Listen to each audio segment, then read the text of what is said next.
Hello again. This next video is going to be on aggregate supply shocks to the economy.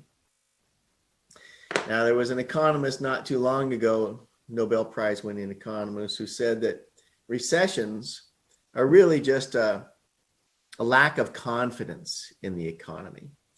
So what he is saying is that consumption slows down and investment spending slows down, which is really just a drop in aggregate demand along the lines of what Keynes was thinking. And there's these shocks that come about to the economy, negative and positive shocks from this aggregate demand, which pushes the equilibrium around. There's also occasionally some shocks with the aggregate supply. I don't think they happen very often, though. The common example of a supply shock to the economy is the oil embargo in the 70s, where the country wasn't getting enough oil. That's the one that's usually used in a textbook. There's been one more recently, though, in this pandemic, this virus pandemic of 2020 recession. The government essentially hit the pause button on the economy. So you can think of that as a shifting of this aggregate supply curve.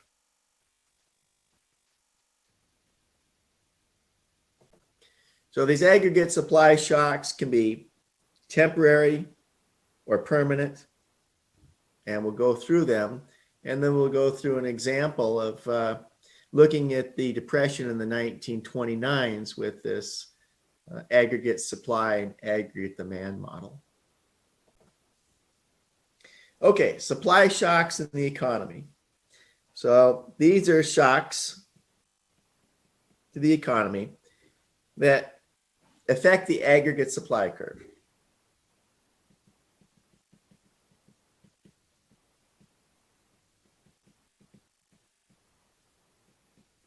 Now remember, the equation that we used for aggregate supply in this model was inflation equals inflation expectations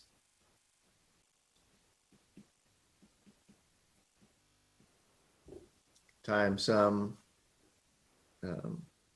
constant times the output gap.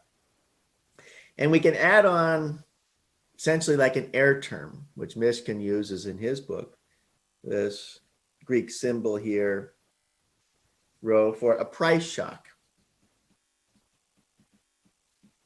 So we could get some sort of price shock that affects the economy and then moves that aggregate supply curve to the left or to the right. So once again, these shocks can be temporary or permanent.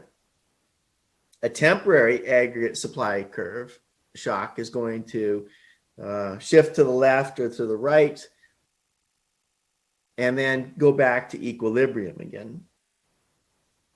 So we'll have, here's the short run curve, long run curve, potential, and inflation.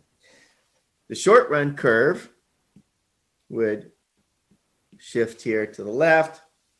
We get a new equilibrium and inflation goes up and output drops, but it's temporary. It goes back to where it was before at the old equilibrium, and the long run aggregate supply curve never changed. It stayed at potential. So in the temporary curves, the aggregate supply curve will shift back. So it shifts to the left here and then shifts back to where it came from. The long run curve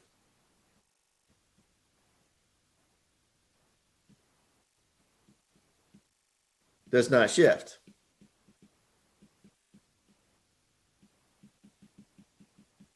So that in the long run, we're back to where we started from, and inflation and output hasn't changed. So an example of some sort of negative shock to the economy supply shock might be some bad weather that happens, some really bad weather that causes builders, say, not to be able to go out and build homes because of the bad weather, or sellers, for some reason, not be able to produce things because they can't get out and produce things. Now, a permanent supply shock is when the long run aggregate supply curve shifts. So the long run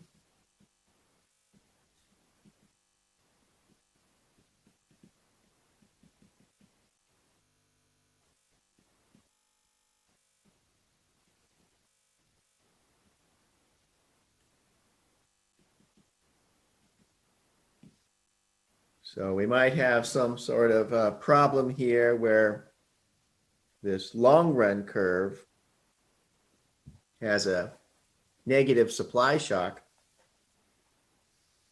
and it actually will move potential to a different place than it was before. And then we can see, well, we're going to have this new equilibrium here that's going to be at a lower level of output because of a lower potential and a higher inflation rate. And then slowly that short run curve is going to have to move too to follow it. So that's going to start shifting back to follow that long run curve shifting back. So in this type of situation, output and inflation are going to be changed in the long run. Now, an example of something like this would be something that would actually change our potential output in the economy, like shifting in of the PPF, maybe a war or something like that. We could also have this supply shock shift to the right, where the PPF is moving outward. Potential is moving outward suddenly because of, say, some new technology that suddenly comes into existence.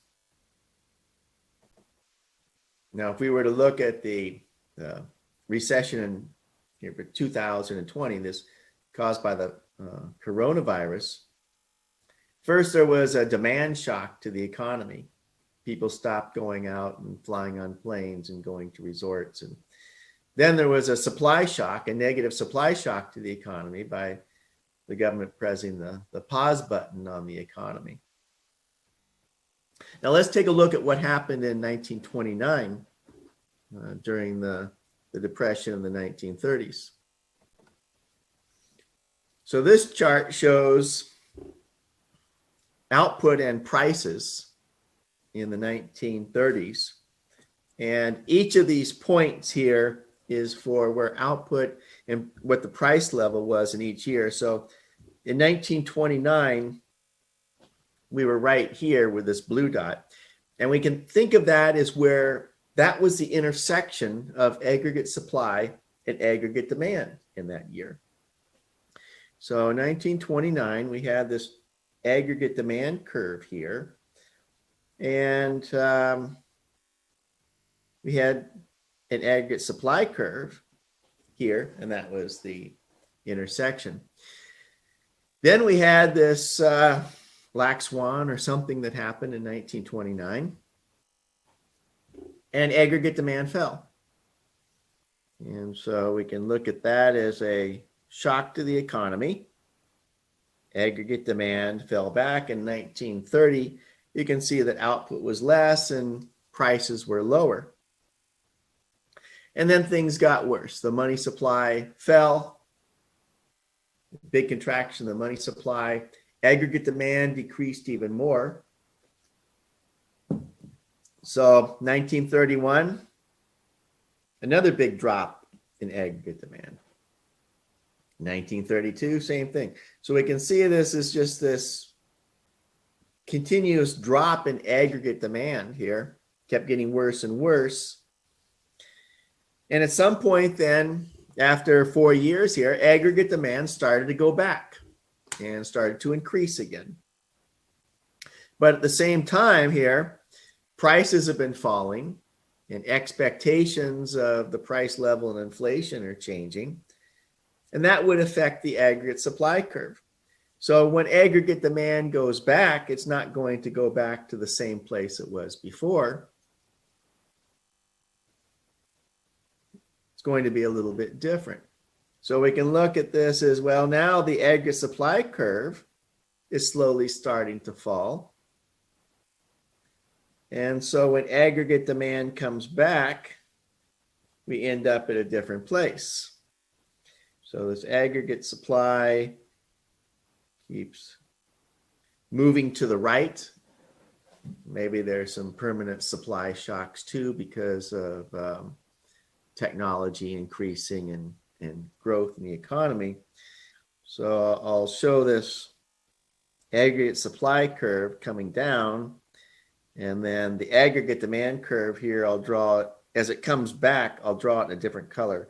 I'll draw it in green. And so you can see that now we've got these new equilibrium points, which are now combinations of aggregate supply and aggregate demand. Aggregate demand is increasing while the aggregate supply curve is falling because of expectations of prices and inflation falling.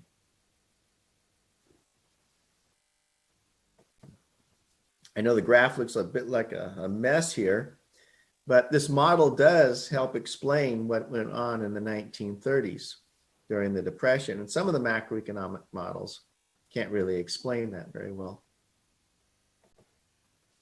Okay, in the next video, we'll go through an example with this ISMP model, but we'll use equations instead of graphs to find the equilibrium.